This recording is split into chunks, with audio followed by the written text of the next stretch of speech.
Hello বন্ধুরা, আজকে আমরা জানবো পল্লীগ্রাম টিভি চ্যানেলের কিছু বাজে নিয়ম কারণ, যেগুলো তাদের অ্যাক্টর থেকে শুরু করে অডিয়েন্স পর্যন্ত সকলকেই এই প্রবলেমের সম্মুখীন হতে হয়। তো কি তাদের এই বিরক্তিকর নিয়ম, বিষয়টা পুরোপুরি ভালোভাবে জানতে ভিডিওটি শুরু থেকে নিঃশেষ পর্যন্ত দেখতে থাকুন। আশা করি সবকিছু বুঝতে পারবেন। তো তার আগে তোমরা কারা কারা শফিককে আবার পল্লীগ্রাম টিভি চ্যানেলে আগের মতো দেখতে চাও এই ভিডিওতে কমেন্ট করে জানাও। তো যাকে আমি আর ওইদিকে যাচ্ছি না, মূল বিষয়ে আসি। তার আগে একটা কথা না বলে নয়, তোমরা যারা চ্যানেলে নতুন আসো চ্যানেলটাকে সাবস্ক্রাইব করে ভিডিওতে লাইক করতে বলবে না কিন্তু। তো কি তাদের এই বাজে নিয়ম, যেগুলো অডিয়েন্স থেকে শুরু করে তাদের একটা পর্যন্ত সকলকে বিরক্ত করে চলেছে। বিশেষ করে আমি 4 থেকে 5টি কারণগুলো বলবো, আপনার ভিডিওটা শুরু থেকে নিয়ে শেষ পর্যন্ত দেখতে থাকুন। নাম্বার 1, আমরা পল্লীগ্রাম টিভি চ্যানেলের প্রতিনিয়ত ভিডিওগুলো দেখে, নাটকগুলো দেখে তাদের একটার প্রতি ভালোবাসা নিয়ে আমরা অনেক দূর দূর থেকে তাদের সঙ্গে দেখা করতে যাই। একটা রিলস বানাবো, ব্লগ বানাবো, ছবি তুলবো, আরও নানান রকম মনোবাসনা নিয়ে আমরা দেখা করতে যাই। কিন্তু সেখানে গিয়ে ব্যাপারটা পুরো এলোমেলো হয়ে যায়। কোনো রকমে তাদের সঙ্গে দেখা পাওয়া গেলেও তারা কোনো রকম ভিডিও করতে দেয় না। তারা বলে এটা নাকি তাদের পল্লীগ্রাম টিভি চ্যানেলের নিয়ম। তো তোমরা কারা কারা এই নিয়মটাকে ঠিক বলে গণ্য করছো তারা কমেন্ট করে জানাও। আর কারা কারা এই নিয়মটাকে বাজে নিয়ম বলে গণ্য করছো তারাও কমেন্ট করে জানাও। আর তাদের এই নিয়মটা চেঞ্জ করা দরকার কিনা সেটা কমেন্ট করে জানাতে ভুলবে না।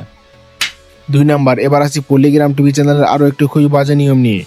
তো বন্ধুরা, আপনারা জানেন পল্লীগ্রাম টিভি চ্যানেল প্রতি বছর তাদের চ্যানেলে নতুন নতুন অ্যাক্টর নেওয়ার জন্য একটি অডিশন ডেট রাখে, যেখানে তারা বলে অ্যাক্টর যত দূরেরই হোক শুধু অডিশনে পাস করলে আর সময় মতো স্টুডিওতে এসে পৌঁছালে পারেই তারা পল্লীগ্রাম টিভি চ্যানেলে কাজ করতে পারবে। তাদের এই কথা শুনে আমরা অনেক দূর দূর থেকে পল্লীগ্রাম টিভি চ্যানেলে অডিশন দিতে যাই এবং অডিশনে পাসও করে যাই। অডিশনে পাস করার পর তারা আমাদের অ্যাড্রেস দেখে এবং দূরের অ্যাক্টর দেখে তারা কিন্তু রিজেক্ট করে দেয়।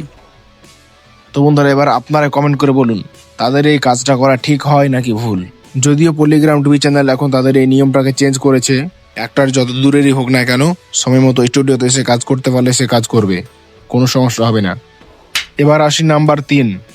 এই 3 নাম্বার প্রবলেমটা বিশেষ করে পল্লীগ্রাম টিভি চ্যানেলের অ্যাক্টরদেরকে ফেস করতে হয়, যার জন্য পল্লীগ্রাম টিভি চ্যানেলের অনেক ভালো ভালো অ্যাক্টর রীতি, শফিক আরও অনেকে পল্লীগ্রাম টিভি চ্যানেল ছেড়ে বেরিয়ে গেছে।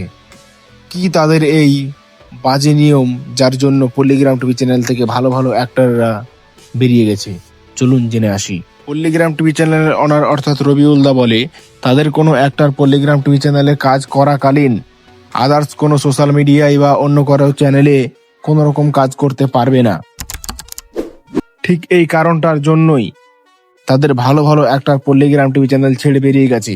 তো এবার আপনারা কমেন্ট করে বলুন তাদের এই নিয়মটা চেঞ্জ করা দরকার আছে কিনা। আমি মনে করি পল্লীগ্রাম টিভি চ্যানেলের এই নিয়মটা খুবই বাজে নিয়ম, যেহেতু তারা তাদের অ্যাক্টরদেরকে প্রতি নাটক পিছু পেমেন্ট দিয়ে থাকে, আর সেই অ্যাক্টর যদি আরো 5টা জায়গায় কাজ পায় সে কেন করবে না, কারণ তার কাজই তো অ্যাক্টিং করা। আমি মনে করি পল্লীগ্রাম টিভি চ্যানেলের এই নিয়মটা পরিবর্তন করা দরকার। আপনারা কি বলেন সেটা কমেন্ট করে জানান। নাম্বার 4, এবার আসি পল্লীগ্রাম টিভি চ্যানেলের সব থেকে বাজে নিয়ম। বিশেষ করে স্ক্রিপ্ট রাইটারদের সঙ্গে এই ঘটনাটি ঘটে চলেছে। বিশেষ করে আমার একটি বন্ধুর সঙ্গেও এই ঘটনাটি ঘটেছে। তো চলুন এই ঘটনাটি কি জেনে আসি। আপনারা সকলে জানেন পল্লীগ্রাম টিভি চ্যানেল অনলাইনে ইমেলের মাধ্যমে তাদের নাটকের জন্য স্ক্রিপ্ট নিয়ে থাকে এবং সেই স্ক্রিপ্ট অনুযায়ী তারা একটি পেমেন্ট দিয়ে থাকে। এখানেই তারা মূল প্রতারণাটাই করছে। আমরা স্ক্রিপ্ট রাইটাররা যখন দিনরাত মেহনত করে একটি গল্প তৈরি করে তাদের ইমেলে সেন্ড করছি চেক করার জন্য, তখন তাদের কর্মকর্তারা এই গল্পটিকে চেক করে তাদের পছন্দ হয়নি বলে জানাচ্ছে, এক কথায় রিজেক্ট করে দিচ্ছে। কিন্তু কিছুদিন পর দেখা যাচ্ছে সেই নাটকটাকে তারা মডিফাই করে তাদের চ্যানেলে বেশ ছাড়ছে। নাকি তাদের বাজে নিয়ম না? আপনারা কমেন্ট করে জানান। আজকের ভিডিও এই পর্যন্তই, দেখা হচ্ছে পরবর্তী কোনো ভিডিওতে। তখন ভালো থাকবেন, খুদা হাফেজ।